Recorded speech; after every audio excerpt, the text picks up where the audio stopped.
Hello, my name is Duncan and welcome to Bath Books, or Back Away from the Donkey. And today, as you see, I'm on the go. I'm in front of our library and archive and in front of the famous balls that our librarians are incredibly proud of. If you saw a video of mine last week, you will know that I did an unboxing of a box of books I got from a good friend of mine. And I was umming and ahhing about what wonderful condition they were in, and books like I would have picked myself. I was surprised they were actually my books. Explanation to follow when I go back home to Bath Towers. I'll do a full explanation and tell you the complete story, and it is quite bizarre. Anyway, I hope this is all working well for you for the sound and everything, and I will see you shortly back home. Bye bye.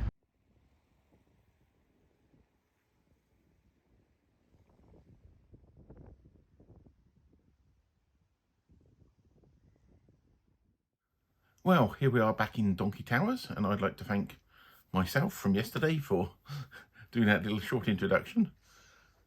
Yes, as I said, that box of books I got last week from my good friend, the reason why there were such fantastic picks that were totally me was because it was me. And I will explain as this goes on. So my friend, he sent me a lot of books and stuff in the past, but I need to set a little time machine for you and send you back to about 1990, when I was the tender age of 22, I think, back then. And as people of my age will tell you, you forget things as you go along. But anyway, I used to be a printer, a lithographic printer. A lot of that work is now gone over to computer stuff, but at the time I liked the job. And I worked at a firm for about 5-6 years before I went off to university and ended up doing stuff in medicine and things. But yes, I love that job, and in some ways I wish I'd stayed at that job.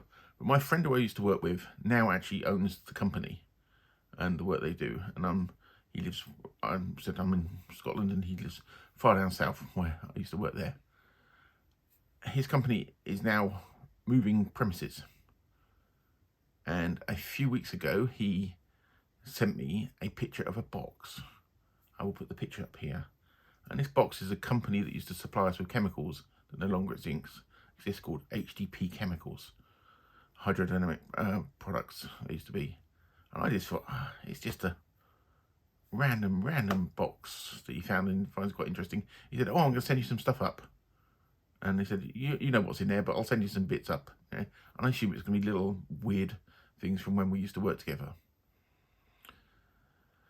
So, the story about that box is, what I forgot to do is to zoom in on that picture.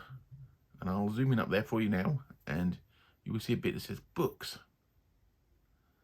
What it was is, at the time, I lived in a shed house and I moved around quite a bit. There was a stage in my life that I worked out that I moved 20 times in 10 years. Not all of it lived there. A lot of it was to do with work, and it sounds a lot worse than it was, but I did move a lot. And I remember at the time my boss there, some of this has just come back to me after I've discovered that box of books, most of them are mine. But what I had discovered was, I was moving around, and because I was moving using my car, I asked my boss if I could store some boxes there temporarily. And it seems to be that that box got left behind, because apparently it was on top of the toilet. There used to be a big toilet area, and there used to be a big storage space above it. And when they were sorting it out, ready for their move, my friend discovered this box. And he said, he opened it up, and it was full of books. So out of those books in the previous video that you've seen, I think there's 27 books. He only sent me about 4 of them. The rest of them were mine. They were actually mine. That is why they feel so tailored to me, because they were my choices.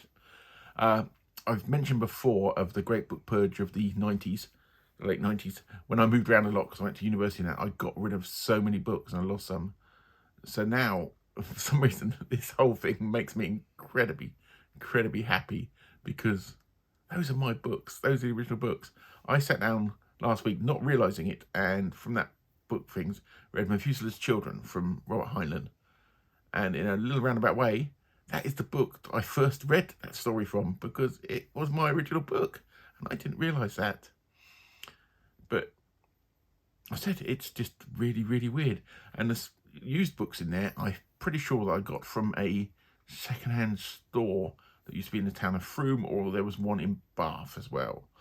But yeah, so all those books, most of them, the magazines and that, the reason it felt so tailored was because they were my choices anyway. You know, I had one of my favourite, you could tell my Philip Jose Farmer obsession, because there was quite a few of those in there as well. So some of those since then I'd rebrought, but what I've discovered is the ones that I'd originally had, they were in far better condition, because I used to keep my books perfect. So I still do try to, and so I'm replacing those. But yes, so that video thanking my friend for this wonderful set of books that he sent me that are totally tailored for me, were in fact for me because I tailored them for myself, because they were my books. So yes, that is the weird story of the week. Basically, through time, like a squirrel who stores their little nuts in a little tree and then forgets where those nuts are, these came back. And what's really funny that I'm thinking, well, if his company hadn't decided to move, that box could have been up there for another 30 years. So yeah, I'm going to be doing a pick and mix video probably next for this weekend. And I might go through some of the books and give you some more absolute details on the books and what history I remember of me owning the books. Also what I've been reading and stuff like that. But yeah, I just thought I'd do this little video and explain that the box of books from last week were mine. I'm going to leave that video up because it's still applicable, but I will link it to here and I'll link this one to there. And yeah. So yeah, thanks for watching, and keep an eye out. I've got my pick and mix, and because of all that stuff yesterday, the video that I was going to have out on Friday is now going to come out on Monday. Just got to do some editing. Thank you very much.